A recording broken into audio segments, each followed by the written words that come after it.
ओम शांति। हर बात में हर गुण बदलेगा। दिव्य जन्म है तो दिव्य गुणों की धारण करना है। इसलिए अंतर्मुखी जो गुण है, शुरुआत फाउंडेशन ये है बदलने का। अगर हम चाहे संकल्प दृढ़ करें कि हमको अंतर्मुखी हो जीवन में रहना है। अंतर्मुखी का अर्थ क्या है? अंदर आत्मा है, शक्ति जो प्रकृति के बीच निवास करती है, जो है ही पवित्र शुद्ध। इस शरीर में मैं शुद्ध आत्मा निवास करता हूं और उसको शरीर में मुख जो मिला है बोलने के लिए है। तो जैसा खुद होगा वैसा बोलेगा। खुद है पवित्र, आत्मा का स्वरूप है ही पवित्र, शांत, प्रेम, आनंद। ये जो अपना स्वरूप मूल है, इस स्मृति से अगर हम इस शरीर में रहते हैं तो मुख से बहुत मीठा बोल हो जाता है, पवित्र शब्द निकलते हैं। सभी गुणों का प्रवेश तब होता है, चाहे सहनशीलता है, चाहे संतुष्टता है, धैर्यता है, मीठा बोल है। ये सब जो भी गुण है जीवन में जो व्यवहार में आते हैं वो अंतर्मुखता के आधार से आती है। दिव्य गुण, दिव्यता आती है, स्वरूप हमारा दिव्य बन जाता है क्योंकि मैं आत्मा हूं, पवित्र हूं। पवित्रता में कोई भी काला दाग नहीं आता। दूध में अगर काला दाग आ जावे तो दिखाई पड़ेगा स्पष्ट। दूध सफेद है और उसमें दाग काला है, तो कोई भी विकार का दाग होगा, मैंपन होगा, तो उनके आओ देखना, बोलना, करना दे अभिमानी हो जाएगा। न वृत्ति पवित्र रहेंगी, न दृष्टि पवित्र रहेंगी, न बोल पवित्र रहेगा, न कर्म पवित्र रहेगा। है मुख्य बात स्मृति की, और उस स्मृति से हम अंतर्मुख रहे। इसलिए हम सभी मिलकर के ये अभ्यास करते हैं और इस अभ्यास से ही हम पूरे ईश्वरीय नियमों में भी चल सकेंगे और पूरी ईश्वरीय मर्यादाओं में भी चल सकेंगे, क्योंकि आत्मा में जो संकल्प शक्ति है, पवित्र स्मृति है,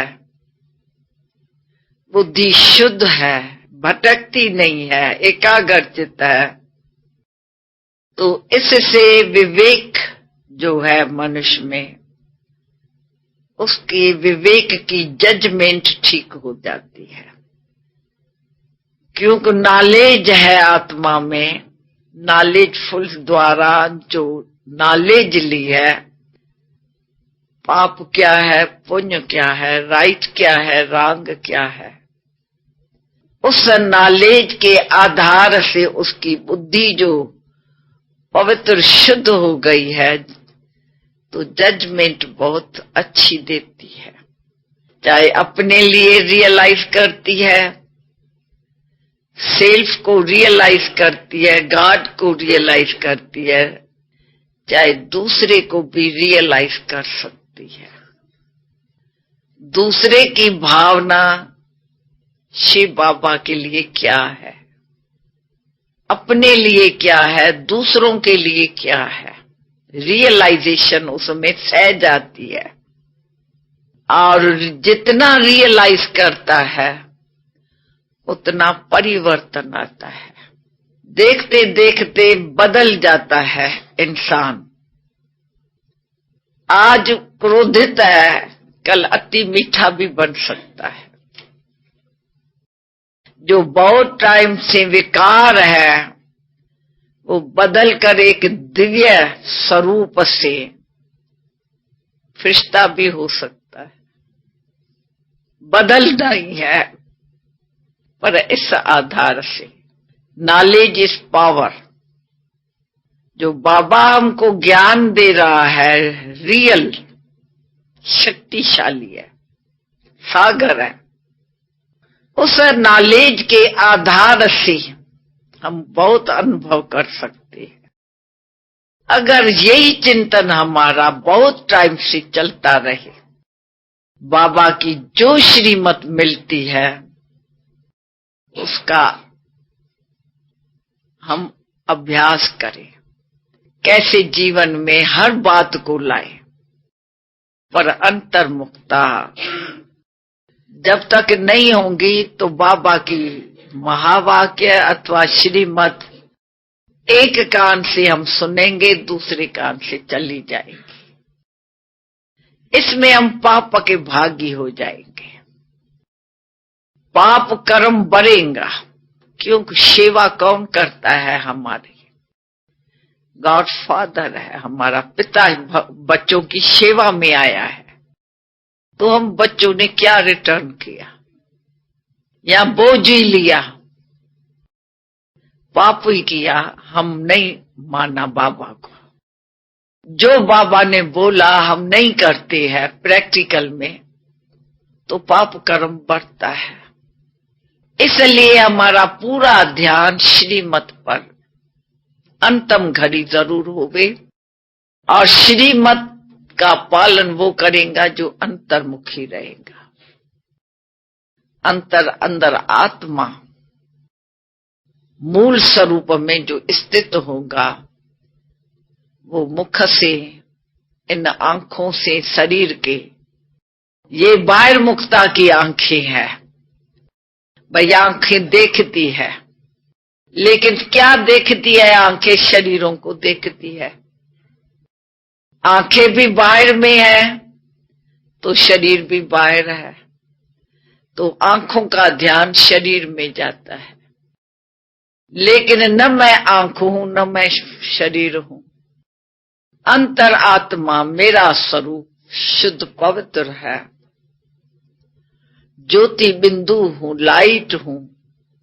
तो इस आंखों से मैं लाइट को देखती हूं, ज्योति बिंदु आत्माओं को देखती हूं, जिनका मूल स्वरूप सभी का पवित्र है।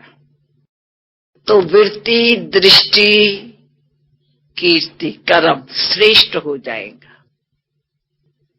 ये आत्म चिंतन है, इसको कहते हैं। इस चिंतन में रहेगा जो वो कभी कोई चिंता नहीं करेगा। चिंता जो है वो बीमार कर देती है। कई समस्याएं ऐसी है, घेराव कर देती है। तो मनुष्य जो है दास बन जाता है, निर्बल बन जाता है। तो अंतर्मुखता जो है सभी गुणों का फाउंडेशन है। तो हम आज से प्रण करें, हफ्ता हमने योग किया, अंदर रहे, बाहर मुक्ता की या कोई बात नहीं की। हर बात अंतर्मुख जो होगा वो अंदर की बात को लेगा। जैसे कोई समझो अपना मकान बनाते हैं, लेकिन अंदर में समझे ये घर जो है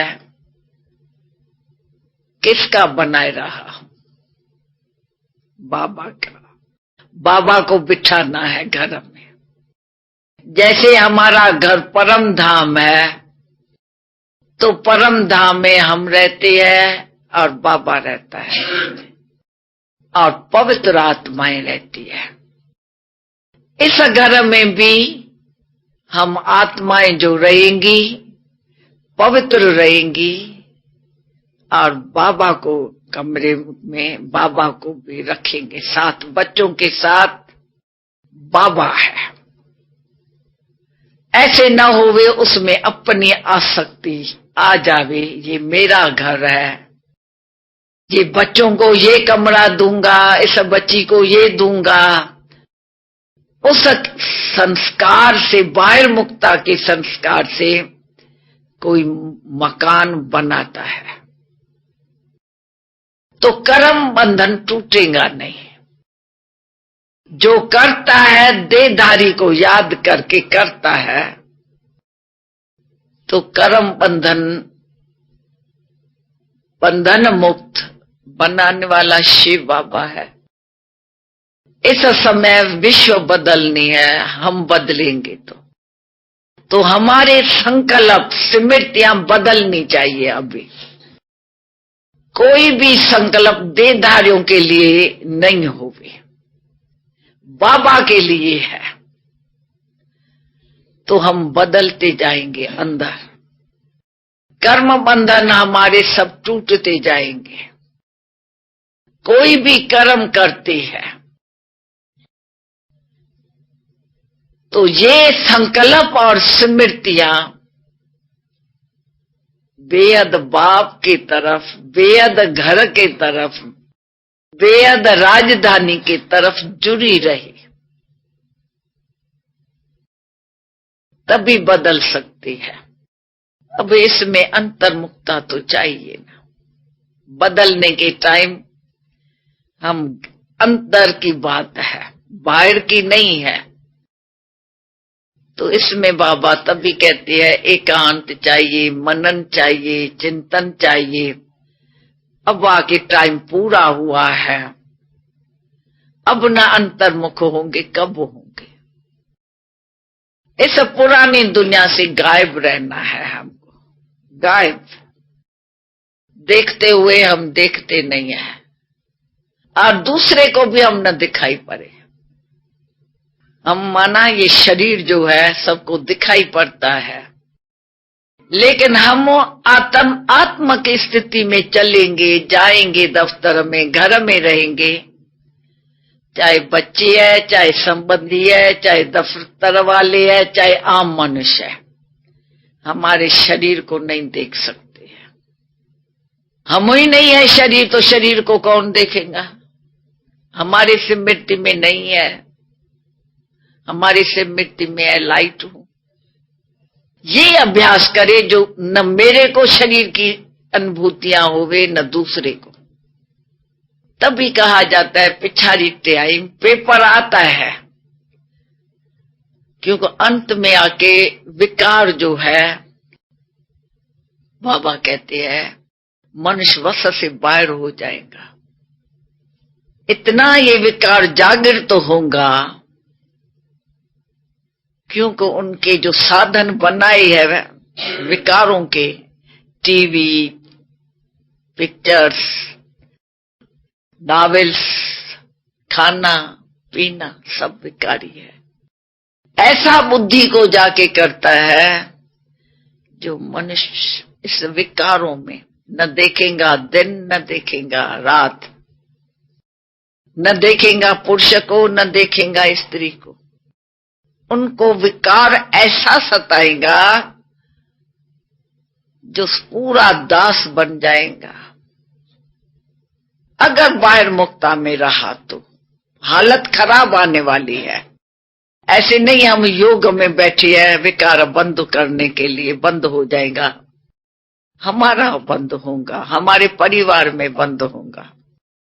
लेकिन जो मनुष्य आज चल रहे हैं, जिनको भगवान का डर नहीं है, पाप कर्म बढ़ाए रहे हैं, वो हमारे भी शक्तियों के भी पीछे पड़ेंगे। जो माता, जो कन्या, जो भाई देह में होगा उसको विकारों में फंसाए देगा। विकारों की भी एक ताकत है, रावण की ताकत कम है क्या? अंत में रावण जलेगा पिछाड़ी में, और योग अग्नि से हम सबको जलाना है। इसलिए हमारा यादगार है तो असुर शक्तियों के पीछे पड़े है, कामांतर हुए हैं। इसलिए हमको बड़ा बहुत टाइम से सावधान रहना है। ऐसे अंतरवाद वाले निकलेंगे तंत्रवादी, ऐसे जोर नहीं चलेगा तो तंत्रवाद से अपने में फंसाए देंगे। कोई भी है उनके आगे। ऐसा टाइम आएगा जो जानवरों को भी अपना बना के विकारों में जाएंगे, अपने पास खींचेंगे। तंत्रवाद ऐसा है, सब में से विकारी विकार। वायुमंडल अति गर्म हो जाएगा, न सिर्फ विकारों से पर प्रकृति में भी हमारे संकल्प जा रहे हैं। प्रकृति है ना हमारी है, मालिक तो हम है। तो हम संकल्प कोई विकारी करती है वो प्रकृति में जाता है।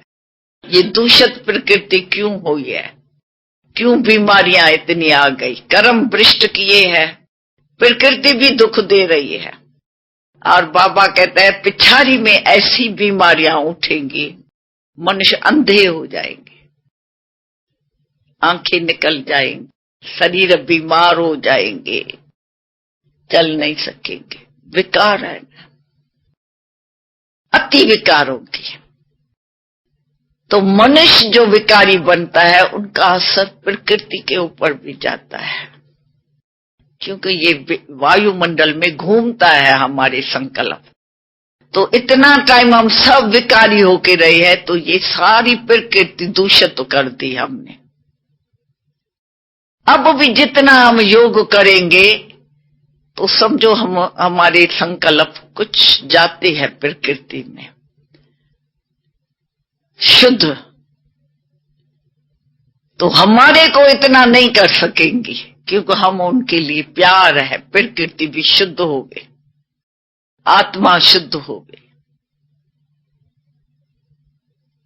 परंतु इस योग से किए हुए पाप न दगद किया रह गया तो हमारे ऊपर भी चढ़ाई करेंगे।